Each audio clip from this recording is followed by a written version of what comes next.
they are. A little buttons there, so it is recording. Okay, cool. All right. Okay, So we got our Unit 1 class done. All right. Part 2 is groups. Let's get our group in there.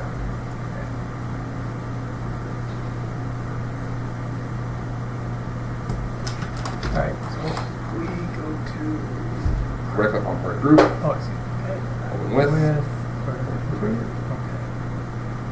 All right. So we're probably going to need Colby's input for this.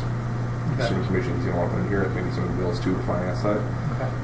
But for now, we'll just look at them. So click on group. Do a search. All right. So we have 3 groups. Just select all of them. Okay. All? Okay. And select all of them. Okay. All right. So group ID, group description. What site is it part of? Okay. That is all you have to fill out. Okay. You can fill out a territory if you want to. Right. You don't have to fill out the territory. And then the GL control is the next portion of it. So click on GL control. Right. There's not even one attached to this group right now. Right. Usually finance does load these things, but then we attach a GL to the group. Okay. That's it for groups. So what I want to do then is I want to build a DMT quickly for it. Okay. And with the DMT product code or part code as well. Okay. And then we can move on from there. So let's close that. I can minimize the window. Yeah. What do you do with T3? And you can close both UOM and UOM class. Just hit the close button. Okay.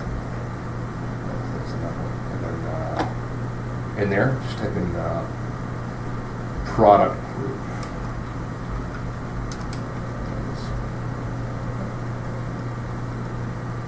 This is our product group, so click on template builder. Let's see what we need. Right. Company, product code, description, and we also have this site identifier. There's plant. All right. And that's it. Actually, hit cancel. Scroll down a bit. Is there one for the GL code? Entity GLC. Okay. Got it. Control type, control code are both required. And then I think that's it. Yeah. So hit create template. Under DMT files, let's put this inside there. What are the ones that you were doing? They're all in customer. You made customer right now. Yeah. So this one's not customer. This is more parts. Let's make one for part. Oh, it's put in there.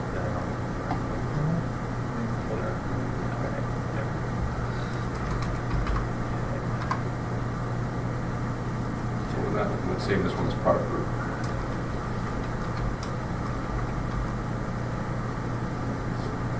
Okay, so we got our product group in here. So let's close that. Let's go fill out one product group in that Excel file. So you can close the UOM one. You don't have to keep it open. Yeah, see the save, I'd say yes. Okay, close that.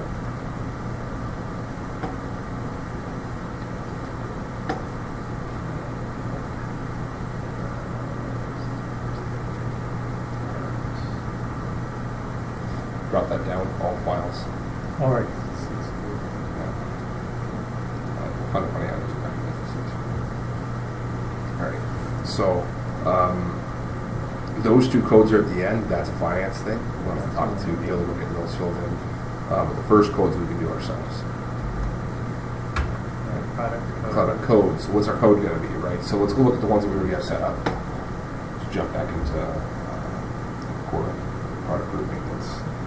Product group. So auto, we have automotive. I'm assuming consumer. Yeah. There you go. Auto, constant, try. Right, so those are both tryouts. Yeah. Maybe we create another group called raw material. Okay. So something like that before we can put our resident stuff in if we want to. So raw.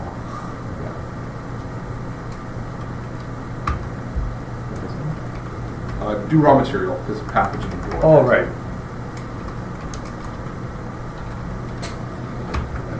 Plant, what's your site ID? Let's go find the site ID. So jump back in there. There's the other one there. Product group maintenance. Close UOM code class maintenance. That one, yeah. site? It is main site, but right click on it. Open with site entry. MFG sys is the site ID. So close that. Should be on that. MFG capital N, capital S. Wherever you see plant, that will always be MFG sys for you. And the entity GLC control type of control code, we're not going to do that right now. Well, actually, let's go with product group and let's see if they set them up. That's right. Product group. And then go file new, GL control. Click on type, do a search. Click on product group, yeah. And then control, do a search.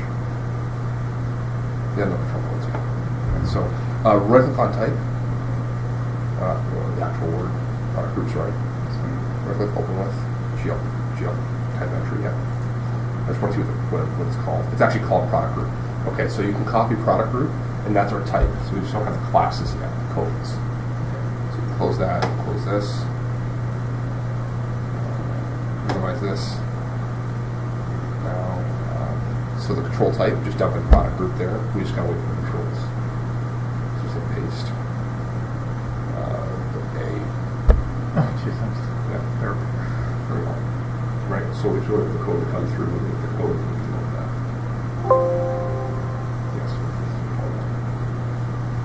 Alright, so that's our product group DMT, and you can fill the rest out with those automotive classes. It's actually, you know what, let's just do it right now. Because you already have those other classes. We can just probably copy some of it down.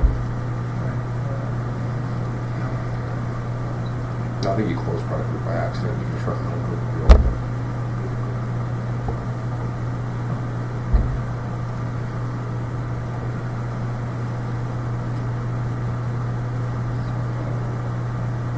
Okay. List view. Just do the go list view. I'll plug the mains.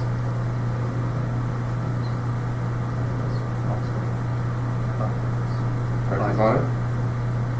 Just copy all. Just copy all. Make a new page on this thing. And dump it in there. Hit exit and then hit the plus button. Just hit the exit, escape, sorry. And then hit the plus button. There you go, now paste it in. And now you can copy the A and B and D. So autocons try. So copy column A and B. Oh, A and B, okay.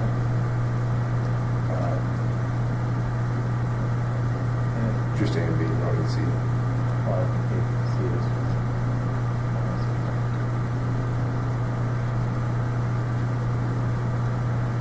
And dump that into B and C.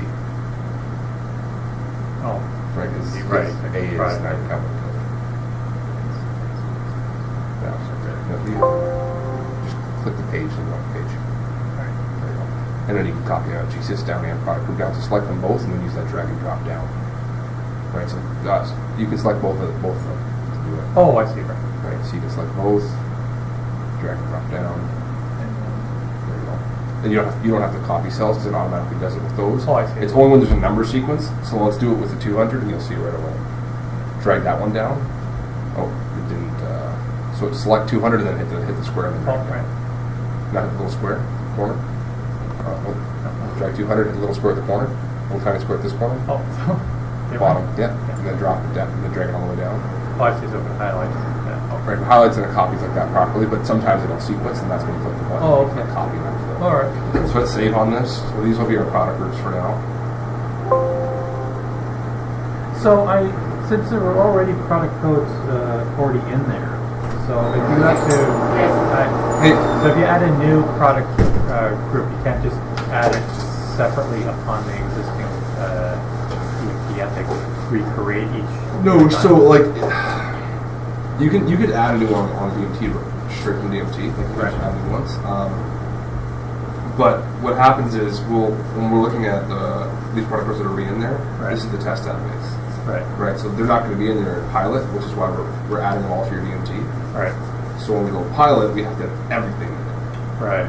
So that's the only reason we're adding all these. I don't know if that answers your question at all. But No, it does. It just seems like I would think that'd be a really onerous if you've got like a lot of data to be transferred. It's like later you do the DMT, you do your base DMT, you load it up, and then you have to go back and you have to put in more data. You have to go back into the read.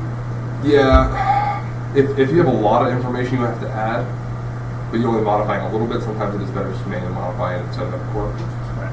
But it is easy enough, I think, to edit massive amounts of data in an Excel file and just re-update the DMT. Okay. But Colby, just so you know, we need control codes for the GL control codes for product groups in Epicor. I don't know if you want to talk about that at all. But you guys should be setting up control codes at some point. Probably talk about it with Bill for your product groups, basically just to denote where your saleable inventory goes. So like when you're selling a product, does it go to automotive? Does it go to right? Yeah. So we just need to get those numbers in there so that we can have it go to DMT. That's all. So he's not here today though, so when he goes back in we can modify this. All right. So let's go and do the part class one right away as well. So let's go manually look at part class. Yeah, well, you were in the right spot. Right click on class.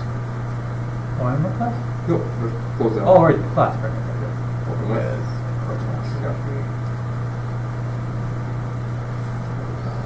Search, select all. I think he's got a pretty good standard on how these are going to be set up. So a couple things that we need when we're looking at part class. You need, I'm just going to click on it so this computer sees it. You need the code, the description, who buys for this class, right? Who's my main buyer for this class, right? Inspection required is nice too. Right now we're not using full quality in our core system. It doesn't make sense at this point in time, but I just want to uncheck that for now. What that would do is it will require inspection of every single part that comes in as part of that class. When you receive the part in the inventory, it has to be inspected before it can be used. And negative quantity action, these are important as well. When the part is going to go into a negative, do we do nothing? Do we warn the user, or do we stop the user from being able to complete that transaction? Right. A lot of times you should check it off as well. Tell the user, hey, not to know. Okay. All right, so there's that, and then there's again a GL control that has us to it, right? Which is the finance side, right? So the main items: ID, description, buyer, negative quantity action, GL control. Right. That's all you got to load for class. Right. All you have to. There's some other stuff you can't load, but that's all you have to load. Right. So if you minimize part class maintenance now, and then we go into DMT tool. Search for part class.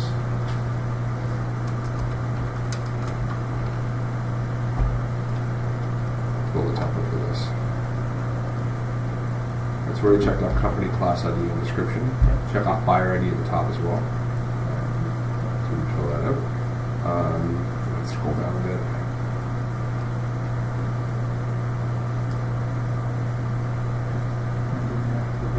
This is the GLC control type and control code.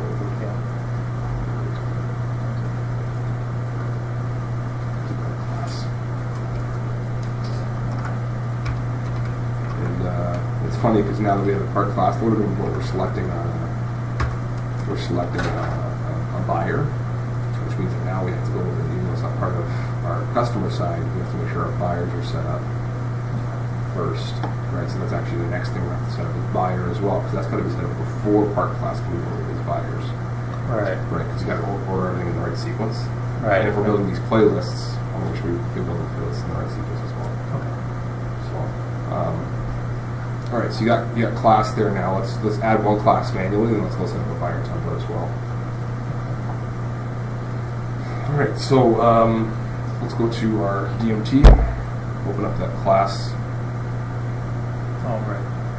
Excel file, and actually you can load it here, and then just hit view, and it'll actually open up Excel.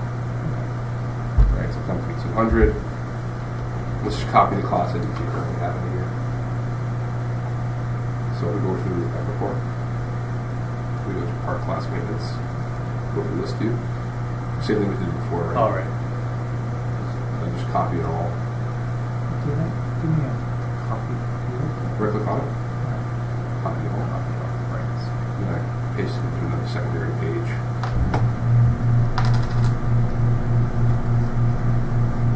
And then you copy columns A, B, and C.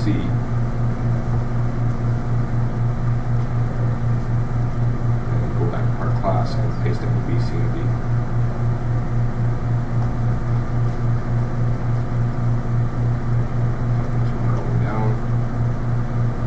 Okay.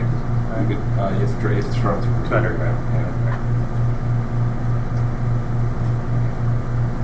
Right, and then entity GLC, that's going to be a different control code. So let's go back to part class maintenance in Epicor.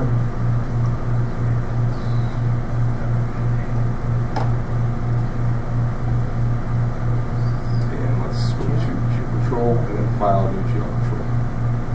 That's the file new button. Oh.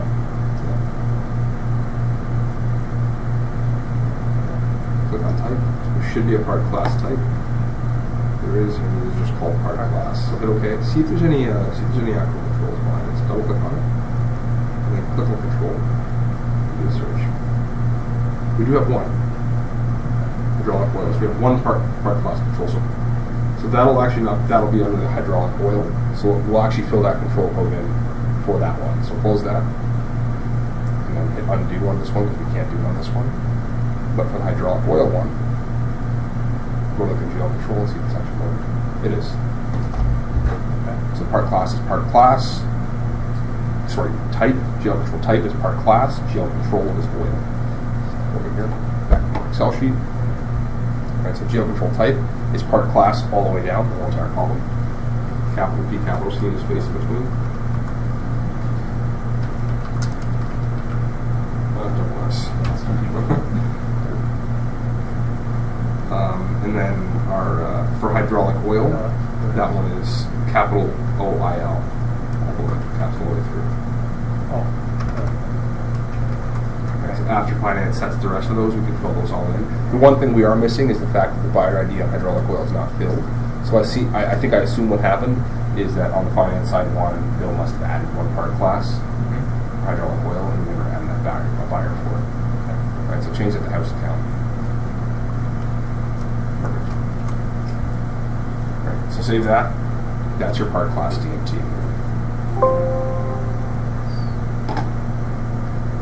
Okay, so now that we got part class loaded and we have product group loaded, we have to load buyers. Right, so this is kind of tangenting off into what we should be loading during purchasing. Right. But unfortunately, we have to load this part to get parts in. Right. So let's minimize that for now. Minimize that for now.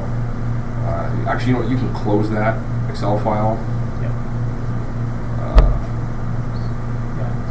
I'll just say yes, sorry. And then you can don't close part class. Go to the detail tab. Right click on hydraulic oil. Right click on buyer. Open with buyer entry. Alright, so this is how we set up buyers in the system. If there is only one buyer, you're going to have one buyer called house account. Right. So everything is purchased through. Right, so click on buyer, do a search, buy house account. Let's just look at how it was set up. And we'll do this a little bit more in depth when we go through the other side of things. Person contact is house account, name is house account, PO limit is unlimited. Right. So $0 PO limit means you can buy as much as you want. Right? If Colby decides or somebody decides that they want a PO limit on this, then what you can do is you have a house account. So Colby, you would have a buyer ID for yourself. That would have no PO limit. House account has a $10,000 limit or a $20,000 limit. Anything that goes over $20,000 has to be approved by you. Yeah, goes through the approval process. So when we talk about that when we get into purchasing, right now we're just leaving it as it is. Right. But you can make that happen. Right, and then we set the approval person. The account goes higher. Right. So basically, the main information that we want: the buyer ID is house, the buyer name is house account. Right. Let's go to authorized users. That also has to be set up. Who's authorized to use this account? Right. Right. So we have a list of authorized users for the account. Right now, it's only system manager, which is fine. Right. Later on, it will be system manager, Colby, Julie, probably yourself, whoever has to buy things. There's authorization to use that account. Right. So let's go set up the buyer DMT. So back to DMT.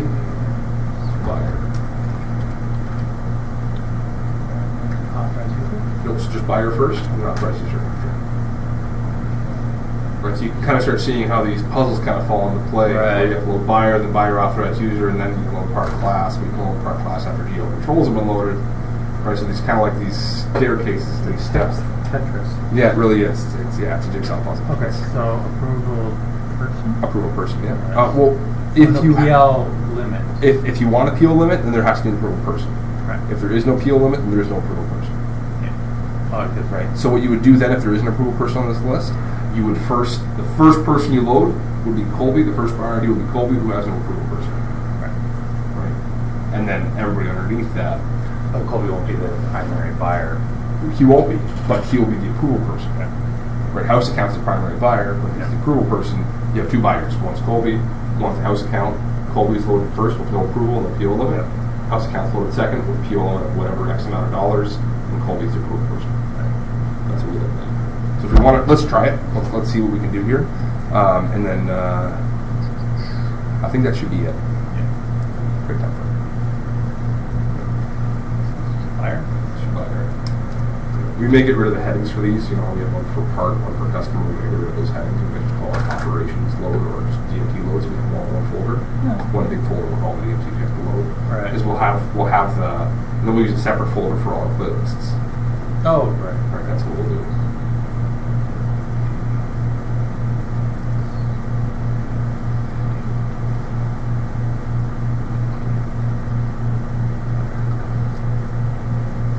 So company 200. Buyer ID is probably Colby. Actually, you know what? Don't make the buyer ID Colby. Make the buyer ID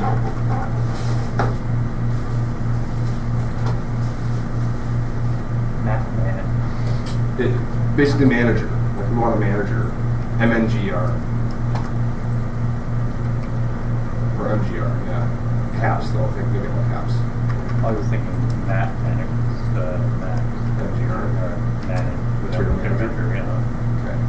And then the name. Sure. Don't put an actual name in there. Just put manager? Put manager in there, yeah. Approval person. No way. Fill them up. I believe so. They talked everything out and already The next one? sent everything to For the Mike, next one? and I think they're ready to go. To be honest. Buyer ID's house. Name is house account. And the Yep, approval that's person fine. I'm gonna is go back Matt there MGR. in like 30 minutes. Matt MGR. The buyer ID if the person is approved. All right. Yep, okay. I think there's Sorry, no this space. is Exactly. Yeah. And the PO limit is, let's just say $10,000. Let's see. I want to try loading this.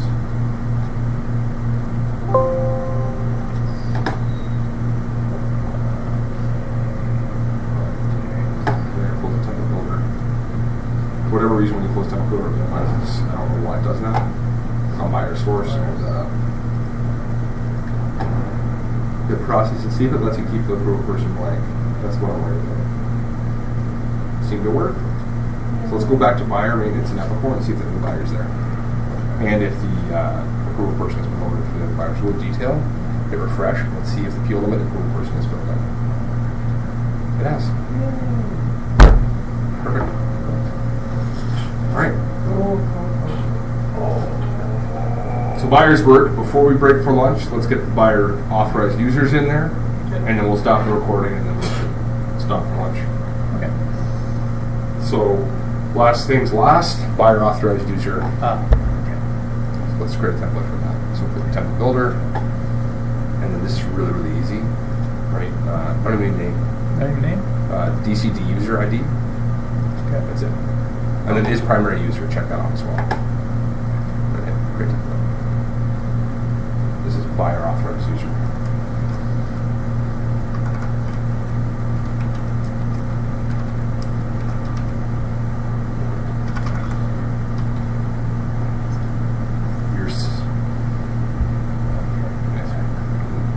Oh, yeah, So you can close that, and then you can open the Excel file.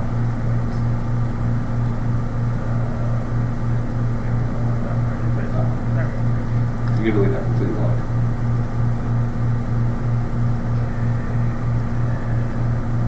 Wow, user. Alright, so what this is the company ID, buyer ID. So let's load Matt managers. The user ID of who's authorized for this. So right now, let's make the manager the authorized user. So the user ID for manager is manager, right? Yep. So log in with manager, right? I think it's all lowercase, but it may not matter. I just simply. You kind of used to uppercase on that one. But his primary user is true. Right. Right? So who's the main user for this account? Yeah. If Colby was also using this account, there'd be a second line, 200, Matt manager, user ID is Colby, his primary user is false. Right? Or it might be true and the other one is false, right? Right. However many users you want to add to this user account for buyers, you can. Right? So, and then just do 200 here as well. Let's load Matt manager as a for the house account. So the buyer ID is house. Right. Yeah. The user ID is manager, his primary is true. Did you say true or false? True. Because he's also the primary user for the house account. Right? But there can only be one primary user per account. Right. So save that and let's try to look at it.